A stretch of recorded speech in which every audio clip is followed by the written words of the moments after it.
It's always easier to look back at the impact of certain games when they've been out for a while, and the further we get away from 2019's Resident Evil 2 remake, the clearer it becomes that the survival horror title has turned out to be much more influential in the wider context of the games industry than many would have initially imagined. RE2 launched early on in its year and was widely received with rapturous response, picking up high scores, plaudits, and awards. All of that has, of course, also been reflected in the impressive sustained sales it's seen over the course of nearly 4 years, with over 10 million units sold worldwide at last count.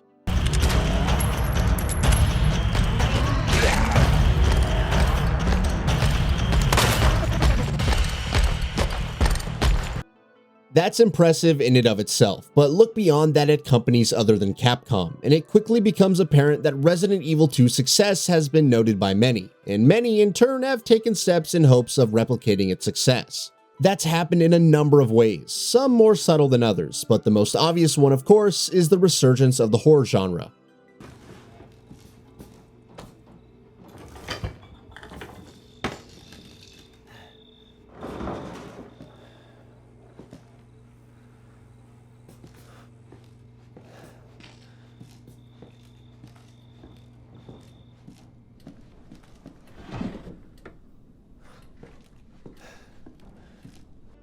Admittedly, it would be a little silly to attribute all of that to Resident Evil 2 alone. After all, many might argue that RE2 itself might not have been the flash in the pan that it turned out to be if it didn't have the critical and commercial success of Resident Evil 7 to build off of. It's fair to say then that there's more than just one game that contributed to the horror genre's revival, but no matter how you look at it, Resident Evil 2 does deserve credit for a large portion of that.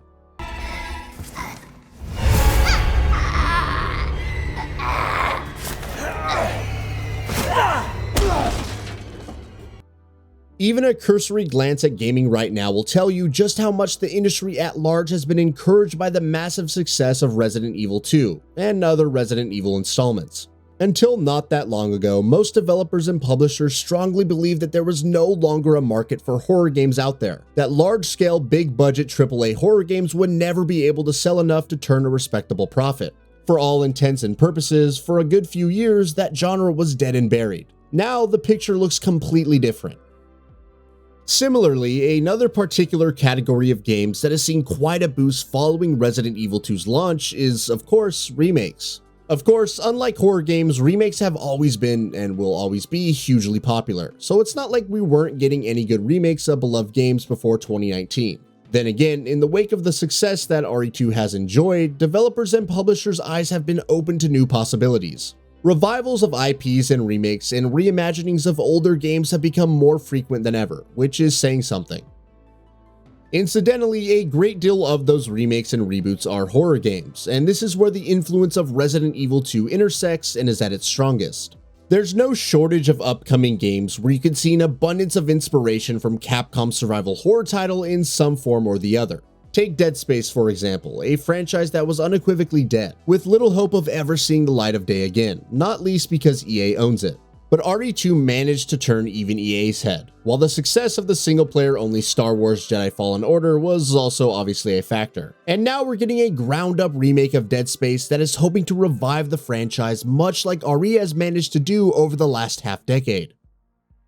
Then there's Silent Hill, a franchise that was in even worse shape than Dead Space to say the very least. Not only has it been years since we got a new mainline Silent Hill game, and even longer since we got a good one, it's also been a long time since Konami left the AAA console space. But it's been proven beyond doubt now that there's plenty of hunger for new, well-made horror games out there, while Konami also knows that remakes are doing particularly well. And lo and behold, we're getting a remake of Silent Hill 2, which, much like RE2, takes a fixed camera survival horror classic and turns it into a third-person over-the-shoulder game.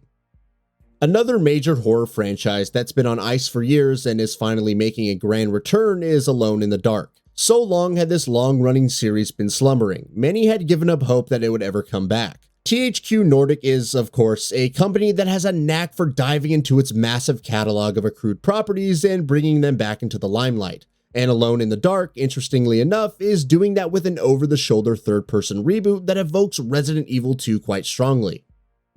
And there's several more examples where the footprints of Capcom's flagship franchise are easy to spot. Take the Callisto Protocol for instance, which isn't a remake or a revival of any sort, but it is a major new horror title that's benefiting from the widespread renewed interest in horror sparked by Resident Evil's recent efforts. Alan Wake 2 is currently in development at Remedy Entertainment and has officially been confirmed as a full-fledged survival horror game. On top of that, recent reports have also claimed that No More Heroes developer Grasshopper Manufacturer is working on a AAA survival horror alien game that takes inspiration from Resident Evil 2. And of course, there's Resident Evil 4's upcoming remake, which is looking like a blend of the original RE4 and the 2019 RE2 remake.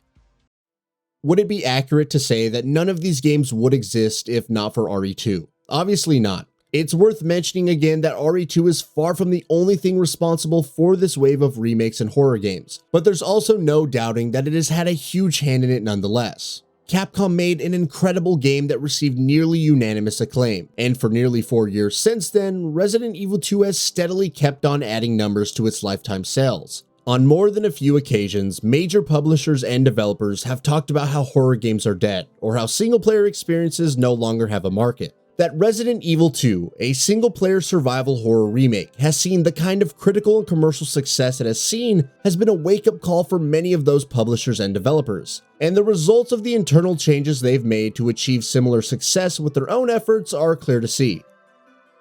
And with that, we reach the end of this video. Have anything to say? Let us know in the comments below. Also, we upload new videos every single day on GamingBolt, so please consider subscribing as it really helps us out. Thanks for watching.